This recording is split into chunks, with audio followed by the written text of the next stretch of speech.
सूर्य की रोशनी खेल के मैदान को गर्म करती है, क्योंकि रवि और अमित हंसते हैं। उनकी खुशी हवा में गूंजती है। एक असहमति के कारण उनके बीच एक छाया पड़ती है। उनका चंचल मूड गर्मागर्म बहस में बदल जाता है। रवि का चेहरा गुस्से से तमतमा जाता है। उसकी आवाज खेल के मैदान की खुशी की आवाज से ऊपर उठती है। गुस्से में आकर रवि अमित को धक्का देता है। अचानक हुई हिंसा से उनकी हंसी शांत हो जाती है। जीवंत खेल के मैदान में रवि का चेहरा गुस्से से सिकुड़ जाता है, क्योंकि वह एक पत्थर उठाता है। उसका छोटा हाथ उस पर कस जाता है। वह आगे बढ़ता है।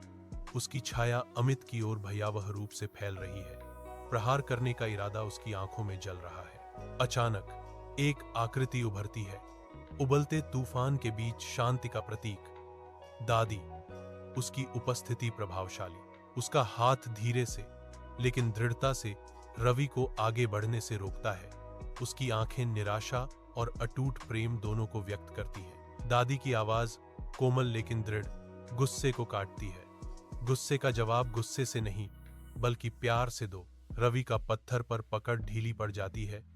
उसकी क्रोध उसकी बातों से क्षण भर के लिए शांत हो जाता है। उसकी आंखों में समझ की एक झलक। उज्जवल खेल के मैदान में रवि अमित की ओर मुड़ता है।